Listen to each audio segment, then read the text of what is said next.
Sports world is starved for content. We know that. Tom Brady delivered Wednesday in a big way. He's delivered a couple days. Thank you, Tom. I owe Tom some of my paycheck there. He did a long, wide-ranging interview with Howard Stern, and he wasn't quite as open as some guests are with Howard Stern. But for Tom Brady, who hasn't said much in 20 years, by comparison, he was sort of an open book there. He talked about his problems in his marriage, going to therapy, addressed his friendship with Donald Trump, discussed the role of race in the locker room. For some people, he didn't go far enough, but for others, it was, shockingly open. If anything, it was a reminder that sometimes the superstars are just like us, or at least a little bit like us.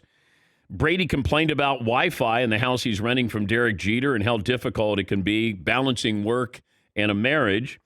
And credit Howard Stern and his interviewing skills. We'll see if Tom Brady continues to be this open as he takes on that new life after life in New England. A couple things stood out. I didn't expect to hear much football-wise because Tom is so adept at not telling you anything about football.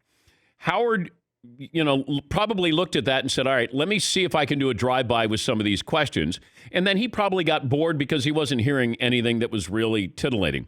Then he kind of honed in on who Tom Brady really is, and that's the family life. What was it like growing up? Did you smoke pot in high school? Did you drink? Then you start to talk about balancing your career, and you have a wife who's one of the most famous women in the world and makes more money than you. And that's where you strike gold with something like this, because Brady goes to these press conferences. He's interviewed every Monday on WEEI in Boston. He's interviewed by Jim Gray on Monday nights for the Monday Night Football on Westwood One. He's used to avoiding, dodging, downplaying football. Those questions. Because WEEI and Jim Gray, they're not going to be asking about Giselle. But he's on with Howard Stern. That's what Howard Stern wants to ask you about. He's more interested in that because that interests him. And as an interviewer, you go to sweet spots that interest you. No matter who I have on, there's certain questions I have to ask. But then there are also things where can I go and get something out of somebody? Whether it's Jerry West when he talks about his childhood, and he talks about sleeping with the shotgun and the fact that he was going to kill his dad. That's more interesting than basketball because that's life. We can admire somebody on the basketball floor, baseball field, or a football field, but when they start talking about something that could be personal to us as well, or we've lived in that moment where your father's abusing your mother and he's 12 years of age and he's got a shotgun and he's going to kill his dad. Dale Earnhardt Jr. talking about his home burning down right in front of his eyes, and he's thinking, I got to go now live with my dad, and what about my Christmas gifts?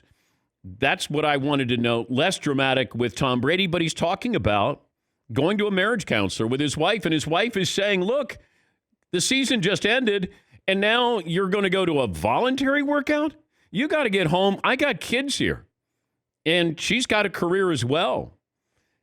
But that's what I liked because they're just like everybody else. Those conversations. I'm adamant that Giselle not try to sabotage Tom's career, but certainly tried to speed up the process to get him retired. Because a couple of years ago when she went on the CBS morning show, she's the one that brought up concussions. Tom has not brought him up. Now, he did have to address it. I think she was saying, look, we're done with this. Your legacy, let's come home now. Now we have to have a life together. And I really believe that she was trying to expedite that. But, kudos to Howard to get him, because once you get him, he plays by your rules. They come into your studio, they're on your show, they play by your rules. And Tom knew that. Now, could he have been a little bit more open about his relationship with Donald Trump or Colin Kaepernick and the impact that it had on the locker room around the NFL? Yes. But I didn't go into this thinking Tom is going to spill that much. I was surprised he was doing it. I don't know if this is a new Tom Brady. The two interviews I've done, I've done 3 interviews with him. One for ESPN the magazine, one prior to the Super Bowl with the Eagles, and one where he was on the show after he'd won a Super Bowl. But those are all football related, although ESPN the magazine was a little bit more fun questions, not necessarily X's and O's with football. And even the interview I did with him at the Super Bowl prior to the Eagles matchup, I did try to delve into the whole Brady-Belichick relationship. And it's one of those answers that I'm always going to think of when I think of Tom Brady, just because I'm looking at him and saying, do you think you and Bill will ever open up the scrapbook and take a trip down memory lane? And he looked at me like, are you crazy? And he goes, no. And like, of all the things Brady has ever said, that will stay with me for the rest of my life when you say, hey, Brady and Belichick. And I always think of, no. Like that answer. It's just like he laughed. He's like, you got to be kidding me. That's not what Bill does. He's Ernie Johnson, Turner Sports host of Inside the NBA, outstanding sports personality, the winner of the Sports Emmy 4 times, and he joins us on the program. Ernie, how are you today? DP, I am about as well as you can expect, and I hope you're doing well, too. We're doing okay. Do you have a man cave at the home? I have an office. I don't really call it a man cave. It is an office that has, the TV and has my work stuff in there and the memorabilia and that kind of thing. But I just usually spend a lot of late nights in there when I'm doing research and that kind of thing and homework and when everybody's asleep. But yeah, it's not a full-blown man cave because people can walk past it all the time. Kids can walk in, grandkids can walk in, dogs walk in. So it's my version. Do you collect sports memorabilia? Not intentionally, really. It's kind of crazy. I have a lot of stuff through the years, and I don't know if you do the same thing, but I'll throw something in a box. I'll throw a credential in a box. I'll throw various things. And the other day, or actually over the last few months, my wife and I have kind of said, she said, you need to get rid of some of this stuff that's in the basement. And so we have a room that's kind of set aside now. And I went through it the other day and I was amazed at some of the things that I had kept. Dan, I was started in the radio back in the 70s. And in 1977, I was working at Q105 Radio in Athens, and I actually kept a desk calendar, one of those with the flip-over pages, and in a box, in the bottom of a box, was this desk calendar. So I started looking through it, and then I needed to call Bill Kratzert immediately because Bill was a great golfer at the University of Georgia.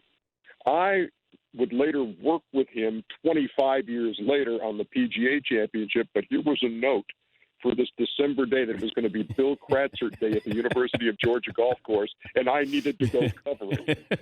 And it was just very bizarre, and that was kind of like, you know what, it's kind of a good thing that you hold on to some of this stuff. I've been able to throw some away, but I do have some things that kind of have some meaning, after years and years.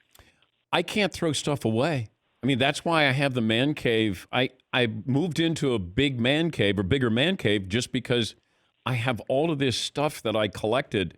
And I knew one day it might come in handy, and it has, because I have a chance to show it all off. And I don't know what I'm going to do when I retire, because this is I have the best man cave anybody has. I'm sure. It's crazy. And You know what's ridiculous is that I come to this.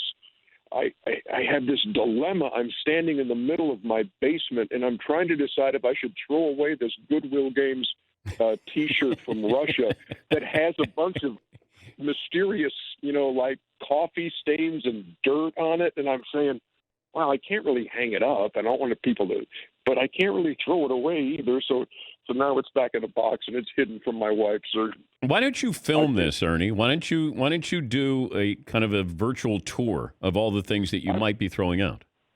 I've thought about doing that. I've thought about going down into because really I now have like these 2 rooms. I have the office upstairs and I have this place in the basement downstairs, a room that we finished, where I have hung a few things up, and got a Cal Ripken jersey down there, and I've got a few other, things and hats from all various events and memos that were. I have memos from Turner in the '80s, that I've held on to, and there's just part of me that says don't let go of that. And so, yeah, it would kind of be a fun virtual tour. And these days, we're all looking for fun virtual things to do, aren't we? Absolutely. Ernie Johnson, Turner Sports host and host of Inside the NBA. What do you miss most about Shaq? His laugh, probably, and the joy he gets out of coming into work and trying to do something that gets 2 billion YouTube hits. I think that's probably. But I kind of miss them all for the same reason. I miss him and Kenny and Charles all for that same reason, that we just have this I can't describe the bond we have, but I've told people that I grew up with 2 older sisters, and this is as close as I'll ever come to having brothers, and I just miss hanging with them, man. It's like you just miss the little things about being together and doing the show, and you miss the 2:15 comments about from Kenny, threatening the producer, saying we better hurry up these last 2 segments. I got to get out of here at 2:15 in the morning. So I miss all that stuff. If I would have told you a month ago this is where we would be with the NBA, what would you have said?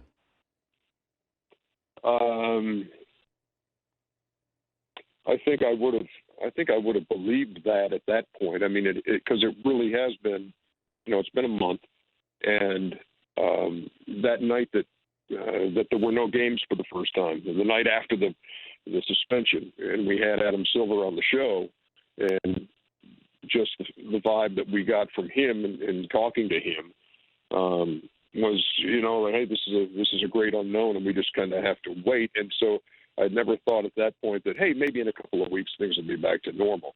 But then when I spoke to him earlier this week, again, we had this initiative called hashtag NBA Together, in which we we just kind of catch up to people around the NBA. Might spend 15, 20 minutes, might spend a half hour with them on the phone. And I asked him that same thing. I said, Adam, do you know any more than we knew when we spoke a month ago? And he's like, not really. He said, I know enough to say that we're not going to have any kind of a decision in the month of April about where we're going. And so, yeah, it's,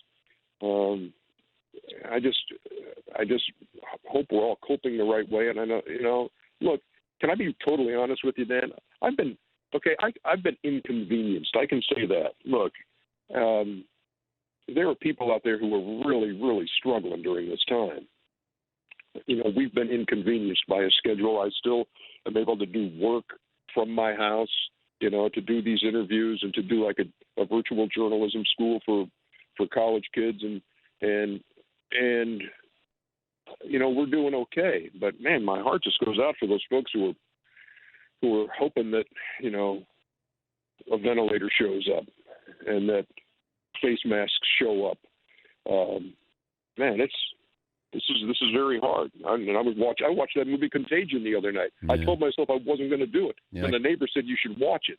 Yeah. And it's amazing how this 2011 movie mirrors what we're looking at now in many respects. You can see Ernie interviewing some of the biggest names in the NBA on episodes of hashtag NBA Together Mondays and Wednesdays. Visit at NBA handle on social media. Co-host of the Steam Room podcast with Charles Barkley. Also, Ernie has his journalism school, and you can find out more at Turner Sports EJ. I thought about you yesterday. We had Hank Aaron on, and the anniversary of him breaking Babe Ruth's record, and he was one of my favorite people. He's 86 years of age, and I thought of your father too. Longtime broadcaster for the Braves.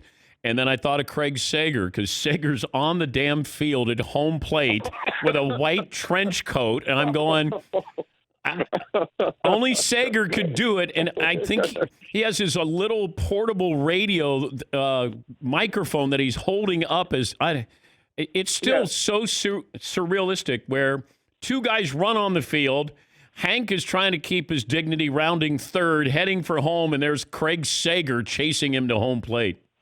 with the same haircut from Sager went wire to wire with that. He went wire to wire. Yeah. It never changed, and it is amazing to consider that, because when you think about these days, and obviously how tight security is at all these events, that a guy could run out with that trench coat, with a Radio Shack tape recorder, no visible credential, and that haircut, and speak with Hank Aaron as he touches home plate is absolutely stunning. I know. Did the Hammer remember Craig in that scene at the plate? He said one of the guys who came onto the field became a doctor. He remembered his mom holding on tightly. I didn't bring up Sager, but I'm sure Hank probably is wondering, I got all my teammates out here, my mom and some dude in a bad haircut and a trench coat.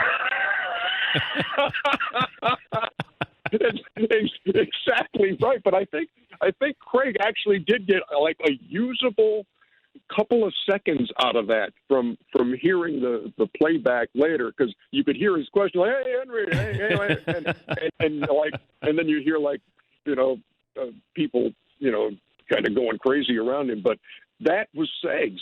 That was the guy who's like, if there was a big event anywhere, he wanted to be there, even if we weren't covering it. And back then, he was a radio guy in Florida somewhere. Yeah, who had gone up there to say, I'm going to cover this game. But who knew that his designs were to actually greet Henry at the plate?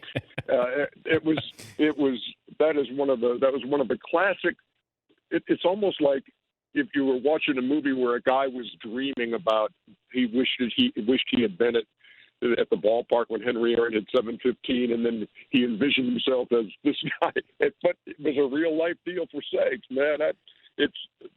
Again, I shake my head, and it brings a smile in my face, because that's the way Sags went after it, man. It didn't have to be an assignment like for Turner for him to be at a big event. Oh, too. he just loved it. He truly loved going to those events. I'll leave you with this. Where do you think we're going to get to where we're at the point of no return with trying to squeeze in playoffs here with this season? You got a feel for that? I don't know. I tried to get that.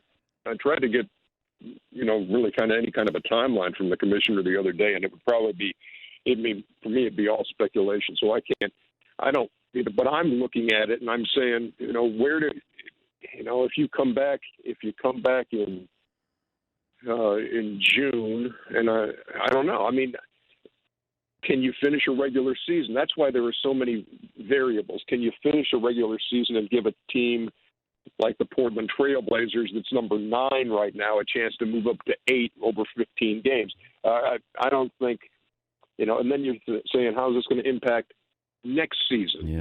Then how do you want to? So DP, I'm not trying to dodge it, but I am trying to dodge it, because I don't want to put something out there that suddenly people are saying, oh, they think he thinks it's going to start in June. I have no idea. And I told the commissioner the other day, I said, look, if I've heard all these things about going to Vegas and having a tournament and all this stuff and quarantining the teams, I just said, unless we can be absolutely certain and that every medical official has signed off on this and said it's not going to be a danger to anybody's health, well, you better be sure, because as long as there is the possibility, there are worse things in the world than not being able to crown a champion in the NBA this year. I just think for the greater good, you've got to consider all that. So I hope we're back playing. But man, there's a lot more. There's a lot more stuff to consider these days. It's that weighs a lot heavier than that. Hope the family's great. Always great to talk to you, Ernie. Thank you, and hopefully talk soon and have some basketball to talk about. Yeah, we're doing well here. Hope you guys are too, and we'll get through this. And we'll talk again. And I'll give you a virtual tour of that room. I can't wait. Thank you, Ernie. That's Ernie Johnson, TNT. Let's make way for Jack Nicklaus, who joins us on the program. Good morning, Jack. How are you? Hey, Dan. How you doing? Where are you right now? I'm at home. I've been here for about 3.5 weeks in the house. What are you doing to kind of keep your mind going? Well, I'm calling Dan Patrick occasionally to see if he'll talk to me. I know. I had to tell you, Jack, not today. Call me tomorrow. Here, let's do it on the anniversary. I can do that again. I'm not doing anything else. I'm telling you. I'm sitting here. I think I watched Caddyshack about 4 times, and Stripes a couple of times, and a few good men. I think I've seen that a couple of times. I mean, you've watched a little bit of everything. Is there a putting green or chipping area that you go out and can you do that? Oh, I can, but I don't. I don't. I've got a little artificial putting green out in back, which I've had for about 7 or 8 years. I don't think I've ever hit a putt on it. Really? Well, I don't. Once I stopped playing golf, I just sort of, stopped doing that stuff. This is the anniversary, I think, from your 72 Masters championship. But of all the championships, which one do you get the most questions about? Well, I think obviously 86. Mm-hmm. I mean, I think that 75 was a pretty good year, and that Weiskopf and Miller coming down the stretch. That was a heck of a tournament. But 86 is the one where I wasn't supposed to win, and nobody expected me to win, including me. I found lightning in the bottle, and it worked. But also, when you go out and you just post a score, and then you're waiting, because normally you're usually in that final twosome. The difference between actually being out there competing with somebody or waiting to see what happens. How agonizing was that for you? Well, I think that when we started the day, I was 4 shots back, and I had 8 players in front of me. And I thought that was reasonable. And my son Steve had called me in the morning, and he said, "What do you think, Pops?" And I said, "Well, Steve, I think 66 will tie it, 65 will win." He says, "Exact score I have in mind. Go shoot it." So I had sort of a little bit of a feel. And of course, Jackie was on the bag, and we got going. We didn't get a very good start, and we were sort of just even through 8 holes. Then I birdied the 9th hole, and then birdied 10, birdied 11. Sort of got a little enthusiasm. Then I bogeyed 12, but then I turned around and birdied 13. Of course, then I eagled 15, birdied 16, and birdied 17. And that's when I got into the lead of the tournament. So once I got into the lead of the tournament, I finished, and all of a sudden, it looks like I've got a shot to win. I went into the Jones cabin and sat there and was sitting in a couch and watching. I watched Tom Kite miss his putt at the last hole, and then I watched Seve had already passed because he hit it in the water at 15. But Greg Norman start to birdie. He made I think like 4 or 5 birdies in a row. And I'm sitting on the couch, and I said, "Yeah, he's making too many birdies with me sitting here." So I got up and walked around behind the couch, stood up, and watched the last 2 holes. Birdied 17. I said, "Whoops, I'm going to stay here though." But there's nothing you can do about it. All you're sitting there doing is watching, and that's not usually been my mode. My mode is, you're right, being in one of the last couple of groups and playing for it right down to the end. But this time I was sitting there watching the last few groups, and I'll tell you that's a little harder. What did you save from 1986 Masters? What did I want from it? Save. Like clubs, your plaid pants. Well, oddly enough, I have every single golf club that I ever won a major with except one. And you can guess what that is. That's that big putter. I think I know where it is. I think it's sitting in Billy Scanlon, the tennis player's living room at home. I think I gave it to him one time to play, and I think it stayed in his bag. But I know I got every other club that I ever played with, and that's the one I'm missing. So I'm missing that. I have the clubs, but from that tournament, I realized that if you put your mind to something and I was relatively well prepared for the tournament, even though I was not in the peak of my game. And all of a sudden, I got to the last 9 holes, and I remembered how to play. And I remembered what it took to finish a golf tournament. And when you do that, that is so much fun, because all of a sudden I'm saying, okay, I got to do this, I got to do that, I can't do this, I can't do that. My abilities allow me to do this, my abilities won't allow me to do this, And all of a sudden, it all came together, and I finished the tournament. And that was what I came away with, is that, I could still do something if you really put your mind to it. But did you know you had lost that to then have to remember to get it back? Well, I think everybody loses it. I mean, I know that your skills start to erode as you get into a certain age, and I was having more fun watching my kids play football and basketball and whatever, and so I wasn't working as hard at it, but the skills were there. They were just hidden, and so I had to go find them, and I really wasn't worried about pulling them out until all of a sudden I got myself in contention, and I needed to, and I did. So that was really very rewarding for me. Talking to Jack Nicklaus, it was on this day, 1972, that he won his fourth of 6 green jackets. And you get to take them off site for a little while. Do you get to take them off for a year and then they have to go back to Augusta? Is that how the green jackets work? Well, I never took mine off the site. I know that I remember Gary Player, the first time he won his, he got a call from Cliff Roberts, and he said, Cliff said to him, he said, "Gary, we can't find your green jacket. Do you know where it is?" He says, "Yes, Mr. Roberts, I've got it right here in South Africa." He says, "Well, it's not supposed to leave the property." He says, "Well, you can come get it anytime you want." But anyway, we got a big kick out of that. But I never took mine off the property. And oddly enough, I tell you a quick story. I never got my own green jacket. The first year I won, they put a 46 long on me, and I'm about a 43 regular. And so the next year I came back, there was a jacket in my locker. It was Tom Dewey's jacket, former governor of New York. And his jacket fit me perfect, and they never gave me a green jacket. So I wore Tom Dewey's jacket for the next 25 years. And finally, in 1998, they were going to do a thing between 16 and 17, a water fountain, a story about it. And I was sitting down with Jack Stevens, who was a chairman then. He said, I told him the story. I'd never been presented a green jacket. He said, "What?" He said, "All these years, everybody gets green jackets. You never got one?" I said, "Nope, I've never had a green jacket." And he says, so anyway, I went home for the weekend and came back. And there was a note in my locker: "You will go to the pro shop, and you will be fit for your green jacket." So the first green jacket I ever had was 1998. That's amazing. Amazing. What do you think Augusta is going to play like in November? I think it'll play all right. I think the fairways will be the question.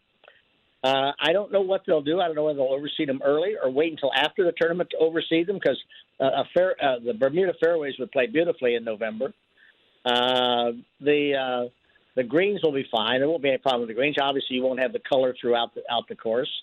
But if they can get the fairways good, I think the golf course will play fine. They're going to have shorter days. There's a lot more daylight in April than there is in November. So the sun will be a little bit of a different problem. Probably November, not that much wind. I think they'll have a good tournament. I don't think there's any problem. I'm delighted that they're going to have it. I didn't think they'd be able to get it in. I thought with all the other tournaments and all the other commitments that the tour has, to put it together was tough. They're putting all the major tournaments in except the British Open canceled.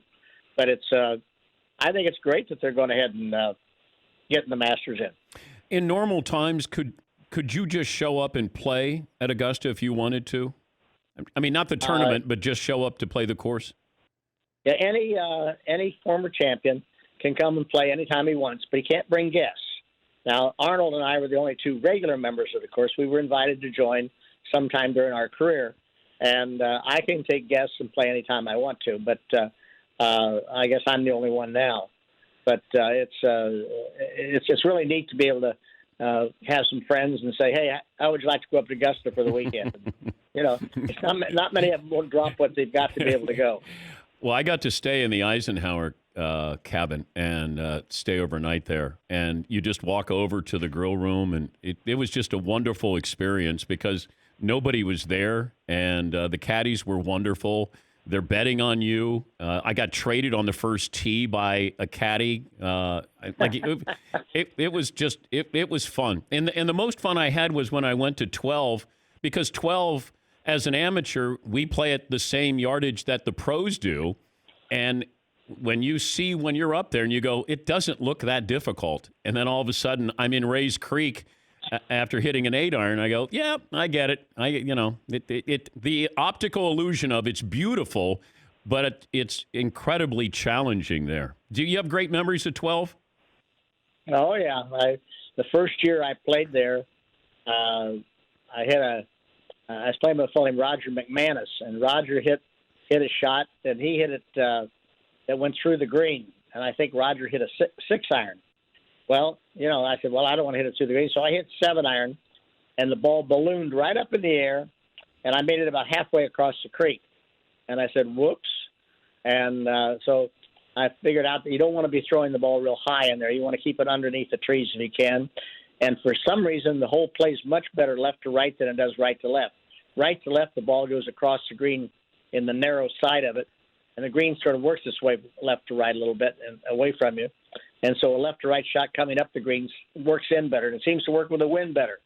But I think I may have hit it in there another time during my career, but I didn't hit it in there very much after that first time. You learn what you did wrong, and then you go out and do in practice rounds and try to replicate what you were doing, and just sort of sit there and say, okay, I can't do that. I can do this, and you learn how to play it. But it's probably still I consider it probably the scariest par 3 in golf. But, you have all the you have all the growth there, though, Jack. That's what it makes it seem like it's an optical illusion of it. Hey, that's beautiful. And then you realize, no, you got to put it on a small green. You don't want to go long with the bunker. You go short, it goes into the creek. The wind, as you're looking on 13, the wind above 13T, you just came off 11 with the flag, and you look at that, and I'm going, oh, my God, you could overprocess the information there. Well, everybody overprocesses it, and you got to be a little bit lucky, and you got to sort of watch the wind. I don't know, I'm not sure which wind you watch, but you got to watch it so that you don't get caught in a gust. How many presidents have you played with? Not that many. I was supposed to play with Eisenhower, and he got sick one day, and he ended up going around in an exhibition with Arnold and me, and then I played. Jerry Ford, I played a lot of rounds of golf with Jerry Ford. We played at Pebble Beach together quite often in the Crosby, and I played quite a few rounds with Clinton. Just played a few holes with H.W. Bush. Not played with George. We've been scheduled to play several times and never have made it. And of course, I played quite a bit of golf with Trump. Now, out of that group, can you rank who's the best president you played with? Well, they're all good presidents. I mean, golfers as a golfer. I think Trump's the best player. Okay. All right. Trump hits the ball quite nicely. He's pretty long. He's got a nice golf swing. He plays golf much the way I do now. He doesn't really care about a score. He goes out and hits the ball. If he hits it out of play, he says, "Okay, just give me another one." And he doesn't hold up play. Plays fast. He wants to have fun. Much like H.W. He was not a scorer either. He just he wanted to play around the golf course. I understand that young George is a single-digit player and is a pretty good player now. Oh. But we haven't been able to put together. Clinton could have been a good player. He has a nice golf swing. I don't think he ever. He was one who just took so many mulligans that he never could find his play. Which is all right. That was the way he played. He had fun, and so but Jerry Ford was a very serious golfer. He was about a 13, and he played to a 13. He'd shoot 84, 85, and he was a grinder, and he loved playing golf. Of course, he was an athlete, and he was a good athlete, and he just loved to play. I'll leave you with this. Of all the years, and I've talked to you and everything I've read about you, I just realized that the mascot of your high school was Upper Arlington. Is that right? The Golden Bears? That's right. Yeah, that's right. Is that where the nickname came from? Well, it sort of came from there. In 61, the year before I turned pro, or the fall when I turned pro, a fellow named Don Lawrence for the Melbourne Age in Australia wrote an article about me. Mark McCormick was down there, and he called me a cuddly golden bear in the article because I was large and blonde at the time. And so first contract I had was with a Revere Sportswear out of Boston. And they were looking for an emblem, and we kept going through all kinds of things, trying to find some kind of a crest or an emblem. And, I said, hey, guys, I like the golden bear. I was a golden bear in high school. I've been a golden bear all my life. Why don't we just stay a golden bear? And that's how it happened. Wow.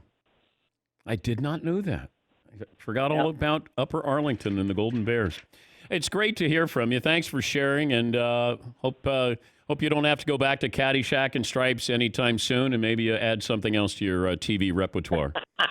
If they put anything decent on, I would. or if I could figure out how to work Netflix. Oh no, that's what you have grandkids for. Oh, I know, and I'm telling you, I'm a electronic idiot. I am terrible. But anyway, Barbara and I have been watching them. We turn on a TV series and we watch about one series, and she says, I don't like that. I said, okay. So we try another one, and she said, I don't like that. I said, okay. So we keep fiddling, but anyway, we're getting through it, and we're doing all right. Thank you, Jack. Great to talk to you. We appreciate it as always. Okay, Dan. Nice talking to you. That is Jack Nicklaus, former Florida State, former NFL player, drafted, I think, by the Titans back in 2010 out of Florida State. He's now Dr. Myron Rolle, who joins us on the program. Doctor, how are you? I'm doing well. Thanks for having me, Dan. I appreciate it. If you can give us an idea of what the last month has been like, and compare that to any other month that you would have on the job. Wow, it's been intense. I'm just coming off a 24-hour shift, but our hospital has been transformed. When you walk in, it's almost like an airport security line where you have to have a mask. Everyone, regardless of your position or title within the MGH Mass General Hospital community, you have to wear this mask. Our hallways are bare now because the visitor policy has been restricted. You can't have any family members or any visitors. Our outpatient clinics are now done all virtually. We'll call our patients with results of CAT scans and let them know that we have to reschedule their cases because the operating rooms are canceling elective cases. We're only doing emergent or urgent cases. Our neurosurgical floor is transformed into a COVID-19 only floor, and then there's this surge clinic at the hospital within a hospital to sort of offload some of the heavy influx of patients that have come off the street with COVID-19 or symptoms analogous to it. So, as a neurosurgery resident, I went into this passion of mine to operate on the brain and spine and the peripheral nerves. But now myself and my colleagues, we've been redeployed and redistributing our skill set, I guess, or just our time and our energy to helping fight this COVID-19 effort or this COVID-19 issue that's happening. And it's a hospital-wide approach, and it's vastly different than what we've seen in Boston. It's going to get worse probably in the next week or two, so we're preparing for even more challenging days ahead. But you go to med school for neurosurgery, but now you're doing something with a virus that, it feels like you're going back to medical school, but you're doing it in real time with real patients with lives on the line. That's right. And, I would say that it is a change-up, certainly. There are some crossover traits between COVID-19 and neurosurgery. For instance, surgeries that happen near the sinus, through the nose, transsphenoidals, anything that can sort of aerosolize particles, that can potentially infect us as neurosurgeons. We use a lot of electrocautery and high-speed drills in our cases, and that has been shown to maybe aerosolize some of the body fluids to potentially infect us. But you're right. At baseline, we have to learn not new, but sort of relearn approaches to affect change in this upper respiratory illness. But I think to our advantage, we're a teaching hospital, and we have wonderful medical doctors and infectious disease doctors who are really, really stepping out front and helping us sort of manage that learning curve a little bit so we can kind of come in and not have to do anything truly outside of our scope of practice, like intubating somebody emergently, but, be able to handle some of the more fundamental aspects of their care. And it's really just about manpower right now. The personnel, we need it at the hospital level, and we have to be able to adapt and adjust. We had Tony Baselli on, the former NFL lineman, Hall of Fame finalist last couple of years, and he contracted the coronavirus. And he said, I'm alone in a hospital room, and I'm thinking, is this where I'm going to die? Like, going to your job, you're seeing people, we're seeing this in New York where, the medical staff has to almost choose who they can try to save and who they can't. I mean, how do you process that, Doc? That's very difficult, and it's even more difficult when, as Mr. Baselli said, when you're alone, when you don't have your family around because they're just not able to be there based on the hospital's policy. These end-of-life and goals-of-care discussions are happening over the phone, and you're like, man, this is unbelievable. But I will say that, these patients have, as you know, a lot of them do, have comorbidities and pre-existing conditions that already put them in harm's way and make them very high risk as a subset of the demographic.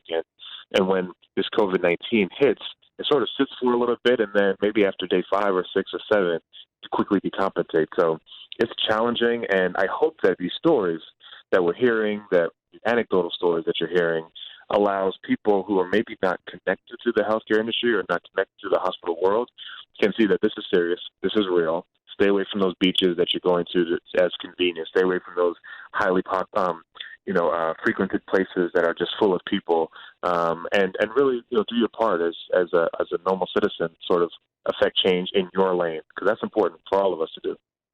He's Dr. Myron Rolle, neurosurgery resident at Harvard, the Massachusetts General Hospital, a Rhodes Scholar, former NFL safety. Was it 6th round by the Titans? Does that sound right? That's correct, 6th round, yes, sir. Okay, how close were you to staying with football? Very close. I played football my whole life since I was 6 years old. My father is from the Bahamas. My parents are from the Bahamas, and they started the American Football League back home. And when we came to America, football was a huge part of my life. And my cousins, Samari and Antro Rolle, played in the NFL. I went to Florida State because Bobby Bowden had a pedigree of putting guys in the NFL, Deion Sanders and Leroy Butler, and, all these great athletes, great corners and great safeties. So when the decision had to be made whether I was going to stay, continue to play, or move on to this next career, I prayed about it, talked to my family and friends, and realized that practically I made enough money to pay for medical school. Also, my hands were still healthy enough to actually operate, because I always wanted to be a neurosurgeon, and then I didn't have any concussions or traumatic brain injury that would prevent me from thinking, clearly as I went forward in my next career. So I made the tough choice, went ahead and went to medicine, and it's been a blessing because now I'm able to advocate now for football as well in the concussion spectrum, but then also be able to take care of people who are very sick, like moments like this. How concerned are you that you're going to contract the coronavirus? I'm very concerned, and we all are, certainly. I try to protect myself every time I go into a patient's room. The thing is, coronavirus doesn't just hit one patient, and that's like the only pathology or malady that they have, right? So they call us as a neurosurgeon. This patient may have a brain bleed or a brain tumor or a tumor in their spine or some sort of neurosurgical disease burden, but they also have COVID-19. So I walk into these rooms and I try to protect myself as best as I can. I go in, get my physical exam quickly, get my history quickly, be efficient, get all my tasks done so I don't have to re-enter the room 5 or 6 or 7 times to potentially infect myself. I got married 4 months ago, and I sent my wife down south to be with her sister. So I'm trying to make sure I'm not bringing anything home to her. So I'm just trying to make adjustments in my own life so I can be able to protect myself and protect the people around me. Being in neurosurgery, I'm curious about the future of new helmets in the NFL, concussions. Has the NFL asked you about this, or looking for you to advise in maybe how we make a new helmet that can protect the brain even more? They have not asked me. I would certainly love for them to do so, because I love the sport so much. For sure, I wanted to stay around. It's helped me so much. It's helped my family. I'm using the traits that football taught me as a physician, and anytime I mentor the young kids from Florida State who I talk to, I tell them that if you have interest in science or medicine or just helping people, really think about being a physician or a physician assistant, nurse practitioner, nurse, something in healthcare, because the crossover is just really seamless. But yeah, I would certainly love to help partake in new technology and new ways, innovative ways to find out how to make the game safer at all levels, particularly in young football, young leagues, Pop Warner, and the youth football leagues, because I think that's where it really starts. You sort of have this buildup of chronic hits to the head that, maybe just gets illuminated once you get to, the high velocity impacts of high level college football or maybe professional football. But I think it starts young. So if we look back, kind of go upstream and try to figure things out that way, we might be able to rectify the situation and keep the game safe and preserve it. You're kind of a show-off here. 4.0 grade point average in high school. I think you had the lead role in Fiddler on the Roof, the musical. You go to Oxford. You're a Rhodes Scholar. You're kind of a ball hog, Doc. Come on. Well, it's a blessing for sure. I did not sing well as a white Russian Jewish milkman, but it was a lot of fun. We found something you don't do well. Thank you. Go get some sleep, and we appreciate what you're doing. Thank you, Doc. All right, thanks, Dan. Appreciate you. That's Dr. Myron Rolle. Jim Nantz, lead play-by-play voice of the Masters, the NFL on CBS, NCAA Final Four. Man, he would have been busy this week. Instead, what's your schedule like? Every day you come up with creative ways to try to make it a little bit different. And what it is, and by the way, hello, friends. Hello, friends. And all friends there, Dan Nantz and everyone. It's a constant living reminder of where I'm supposed to be. And it's a wonderful thing. People have good intentions about it, but it happens throughout the day. And I think once we get through Sunday and the final day of the scheduled Masters, I can go back to where every day I don't get flooded with things that make me live in the past. It's difficult to live in the present because I went through the NCAA tournament virtually every day. Hey, you would have been going to the regionals this week. Hey, how are things down in Atlanta? Yuck, yuck, yuck for the Final Four. How's one shining moment shaping up? And now, of course, we've transitioned to already today. Were you out there for the honorary starters this morning? So, it's. Where would you be right now at 11:08 East Coast time? Where would you be physically? I would physically. I would have been on the ground since 7:15ish to make sure I was in place to watch Jack and Gary hit the ceremonial first shot.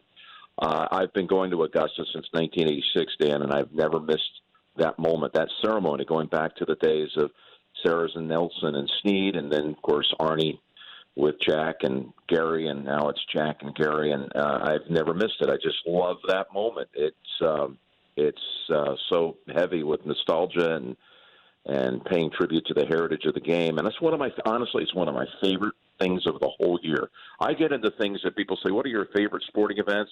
Is it calling this? Is it calling that? I love things like the NFL schedule release. Those are my favorite kind of sports shows. The draft, the NCAA bracket release, the opening tee shots at Augusta. Those are my favorite things along the way. I'm not going to break out into Julie Andrews from Sound of Music and sing my favorite things, but they are my favorite things. And I would have missed that. Right now at 11:08, the round is well underway. And who knows? Depending on who had a hot hand early, I might have walked out and saw someone play late stages of their first nine, or even as maybe the first groups are approaching Amen Corner. We would have been going through some meetings. We wouldn't have been coming on the air with our partners from ESPN for another 3 to 4 hours. So lunch is on the near horizon, which is my one chance to sit down and really kind of catch up with Lance, our great producers through all these years, where we kind of start game planning what we're going to do the rest of the day. But by the way, while you have me in the moment, you have me on the grounds there, I've got the late night show tonight. So I will be here, so to speak, since 7:15, and we'll be leaving the property closer to 11:30ish after we finally feed the late night highlight show. Oh, man. And I love every minute of it. I do. I'm gonna have that sense every day of awareness, Dan, of where we were supposed to be. And by the way, maybe in here somewhere today, I would be on the phone with you anyway. We normally do something about this. Well, we do the Jim Nantz Sound Alike contest, which you're going to win because you're unless we move it to November. And then I'm thinking, you will. Hello Friends, and then Dogwoods and Foliage, which we normally don't hear at Augusta. Can you drop Foliage for us in November?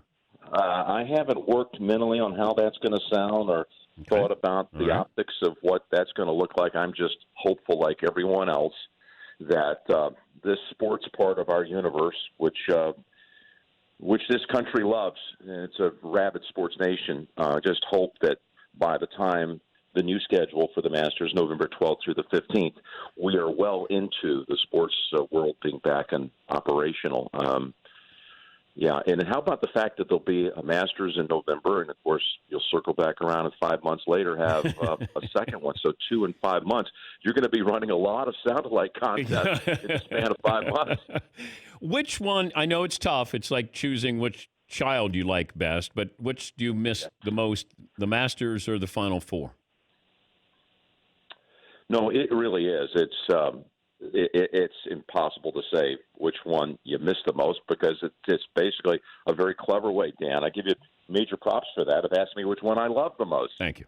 And we've been down this road a few times, but it really is difficult to not be at Augusta right now. Now, I lived through all of March, as I said, longing to be wherever the site might have been, starting with the Big Ten tournament. I got to do one game, a regular season game at my alma mater, which meant a lot to me down at Houston. It's an unbelievable chance to go back on campus. But sitting with Bill Raftery, Grant Hill, working with Tracy Wolfson and our crew, I love it. I love it. But Augusta runs so deep through my veins. It was the thing that most, I think, inspired me to want to one day be in this industry as a young kid. Just listening to the storytelling and seeing the visuals that came out of Augusta, I was just crazy in love with the event. And that's all I ever wanted to do since I was 11 years old. I wanted to work for CBS one day. And at that time, if I was really being right out in the open about it, I was really molded into an aspiring young broadcaster, pretending because of the way CBS presented golf and the NFL. I loved the NFL coverage back in those days, and those two sports really had me as a crazed, obsessed CBS fan. And I'm so thankful that I've had a chance for my life to somehow follow that path that I could only dream of as a young kid. CBS Sports announced its updated programming for Saturday, April 11th, Sunday, April 12th. They will feature the final rounds of the 04 and the 2019 Masters tournaments. Two classic tournaments featured victories from Phil Mickelson and Tiger Woods. I heard that you spoke to both Phil and Tiger recently. What'd you talk about? We didn't speak. We spent hours, actually, taping each of their look-backs. Phil will be on Saturday, the 2004 rebroadcast of Phil's first green jacket, and it was an amazing day. I had never looked back at that day of golf, or that broadcast, I should say. And Phil is in maybe every third segment calling golf with me for, at times, stretches of 15 minutes, maybe longer. Very generous, both of them with their time, and just exceptional insight from them both. And we were with all yesterday morning with Tiger starting at 8 o'clock my time out here in California, and I'm on my computer at Pebble Beach, and Tiger was on his at his home in Florida, just like Phil had been from his home down south of me here in California, and we just did the whole Zoom treatment with the broadcast running in a center box on our screen, and we called golf. And same thing, Tiger, this was not an interview. This was several hours of poring over tiny little details about how it got done, key situational moments. What were you thinking? And we're just following along the broadcast feed, Dan. So there were no edits. There's no later post-edit. Mm-hmm. It's the broadcast feed with the broadcast audio as an undercurrent. And what I thought was pretty amazing is how both of them transitioned into like the analyst role so smoothly. So I could be, for example, Tiger standing on the tee at 12, which we all know last year's tournament, that was really the pivotal point in the entire and final round. 4 of the last 6 players hit it in the water, including the other 2 in his group. Molinari, and Finau. So Tiger's pondering what to do. Francesco's already hit it in the water, playing with him and being up first. Then there's a cut to Xander Schauffele hitting his second shot. He's right in the mix. He's hitting his second shot at 13. So, I steer the commentary. Let's go to 13. Here's Schauffele now, going for the green in 2. And Tiger just went right into some commentary about Schauffele's skill and his ability and him being in the mix and hearing the roars from over at 13. Actually, it was KJ Choi and Ernie Els who were over at 13. And what was circling in his head, because he heard the reaction from over at 13 and heard the roars, cut back to Tiger's shot at 12. Move ahead to Brooks Koepka over here at 14. Cantlay for birdie. And we did this through the course of the final round. It's not every segment. You're amazing. You're a machine. No, you are. That's great. So that'll be coming up this weekend on Saturday and Sunday. Are you in your office? I am. Okay. Can you do? It's in a bad state right now. Can you do me a favor? It's been turned upside down as I've been trying to turn into a studio doing these Zoom shows. So I need some serious. I'm going to have the time though to reorganize.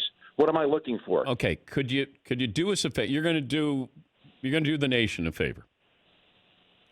Uh-oh. Okay. I need you to get up. I need you to go into the backyard and turn on the Augusta music. Oh, that's problematic. Why? You know why? I access it off my phone. Now, I'm not sure that I can. Oh, no. Let me see if I can. That's okay. Interesting. Can I do a phone call and go to my Sonos? I'm walking out of my office. Okay. Out my front door. Okay. All right. Beautiful view, by the way. Overcast. Well, thank you. Overcast day here at Cubble. It is so quiet here. It's I'm doing a scene. We call this a scene set. Yes, of course. Yeah. Okay, continue. It's a gorgeous day. The skies are overcast as we welcome you to the opening round of the Masters. You want a tradition unlike any other in here? Absolutely. And this tradition unlike any other. Okay, I'm putting you on speaker. Okay, here we go. Let's go to this app. This is really exciting and a little nerve-wracking because I'm not sure I can pull it off. Okay. It's loading up. Okay. Do you got a wedge there with you? Memories. A lot of good. What's that? You got a wedge with you? I don't. Get Jackson to go get you one. Or Jameson. Jameson, go get. Go. I'm thinking of my son. Go get Jameson. So are you? My little Jameson is sleeping in this morning. Okay. All right. So can we Let me see. It says Wi-Fi isn't connected. Oh. Fix it. I think I might have been. What a shame. This could have been epic. It could have. Give up on it yet. If I had given you a heads up, that might have helped you. Would have been all over it. Yeah. Would have been on already. I blame Fritzy. I miss you guys up here. Yeah, we didn't have our annual shootout, so Andrew, Andy is McLovin is still the champ. I know. Oh. Well, that's from you. Oh. That's our backup. No, I want to hear it from your backyard. There's a difference in backup and backyard. So do I. Jim's got great sound system there. Are you? I'm starting to see some promise here. Okay. Don't give up on me. No, never. Now, I want to give you a little jolt here. Okay. As you said, we're doing this as a favor to the nation. Yes. Okay, so I'm going to give you instead, if it comes out, we'll start with this and we'll end with the melody, okay? Okay. Let's see if this works. Okay. Come on now. It's hourglassing, Dan. This is our one shining moment. This will have to be a great substitute for it. I had it all the way to the music cut. Unable to play. Unable to play, it says. Never had that come up before. It has to be because I'm on the phone. Okay, we're going to play the music, and I'm going to let you act as if the Masters is happening right now. So I don't feel right about it. Do your best. Maybe we should just do a little bit. We'll just try to do a little bit. But okay, here we go. I'm going to do it under the heading of this, Dan. We're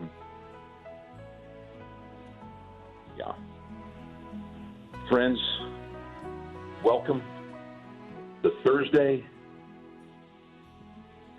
at the Masters. Our hearts and thoughts go out to all of you, and I'm being very serious. This has been the most fascinating time for any of us in our lives. And we're going to get through this together, one step at a time. Stay safe, stay home, stay healthy. God bless you all on this Holy Week, and we'll look forward to seeing you in November.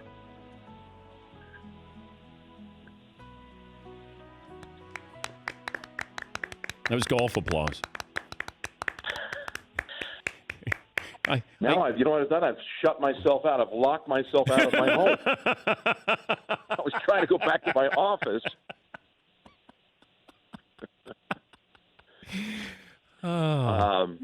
We had to deliver the message above all that's in the heart, because these are the wildest, craziest, and it's just, it's really sad times.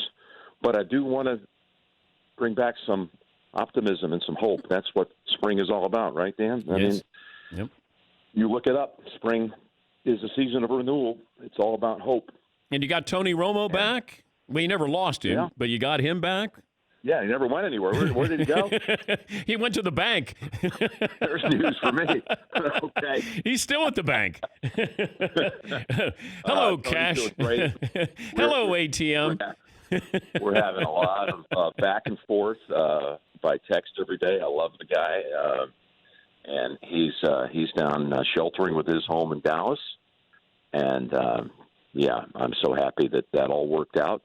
We've got many things, and listen, there are so many people right now that are suffering, and it's why your show, and to be able to make people laugh a little bit and be able to still have a place in the sports universe, is why it's so important, because you need certain things to keep you uplifted. So that's where your role serves. You keep going on. I mean, I'm sitting here on the sidelines. I've got nowhere to go, and I'm making the most out of this situation. I've never in my life, never in my career, ever had this kind of time with my family, and we're aware of how horrific it is, particularly back in New York, but all over, the number and thousands of people that are affected by it.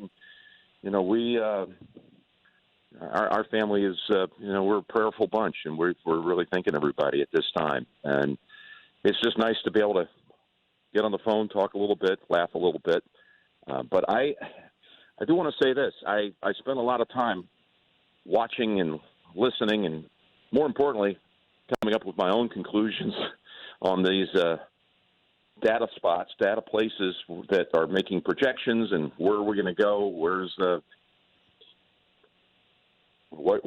the peak? When's the flattening of the curve? All these things we've really learned about as a nation. Mm-hmm. And this is the tough weekend, Dan, as you know. This is when it's supposed to be at its peak in the next few days. If you look at that data that Bill Gates funds, that University of Washington study, and thankfully they've brought their numbers down, their projections significantly. They've adjusted twice in the last week. And again, I'm just an amateur at this, reading this stuff and printing it out. It's really easy to go online and find it. But you look at these curves and everything, and if we all keep doing what we're doing, it's really key. We don't let go of it now. You stay at home. Stay away from others. Keep the 6-foot distance when you have to go to the market. All these things that we're practicing. If we do this, I can't speak to what this means as far as rekindling the sports universe, but I can tell you this. As a society, the numbers are going to drop significantly and fast. And we'll have a summer where our hospitals are not going to be anywhere close to what they have right now as far as being populated. And we're at least going to have a stretch. I can't speak to the seasonality of it, but things are going to get better soon. That's my interpretation of what I look at the numbers. And I'm hearing a lot of these experts, and I'd love to meet these folks like Anthony Fauci and Deborah Birx, who never get a day off and are trying to lead us through science. These are the sites and the data that they look at. But it's a tough time right now. But it's trending. It's trending because we're doing the right things in a very positive way, and I'm excited about that. I can't wait for all of us to be able to go to our next chapter in our lives. Dan, for you keep working. Did you get back in the house? I'm trying to find an opening. The house is still asleep. Yeah, I'm wandering around my driveway right now. Are you in your robe, your pajamas? What are you doing? I'm already actually dressed for the day, showered and dressed and ready to go. Hey, it's Thursday at the Masters. What do you think? But I want to say this because I think this is relatable for people. We've hit this pause button on life. All of us never saw it coming, and we now got a sense of things that we kind of rushed through maybe more than we had in the past. I mean, through all the gloom, I feel so thankful to be able to have this time with my wife and kids. And I know a lot of people can relate to that. And maybe they're still crazy at this point, but you're going to have a time in your life when you're going to look back and say, I got to really play with my kids for a long stretch. And now as you, again, recalibrate and you go back and figure out what you want to do, when you get back on the treadmill of life, maybe we allocate our time in a little better fashion than we did before. And we don't rush through things. And, that's what I'm going to do out of all of this. It's going to try my best to figure out even more ways to cut corners, to stay at home a little longer, get back a little faster, do the things that are important to my children because we're on the run all the time. Yeah. And,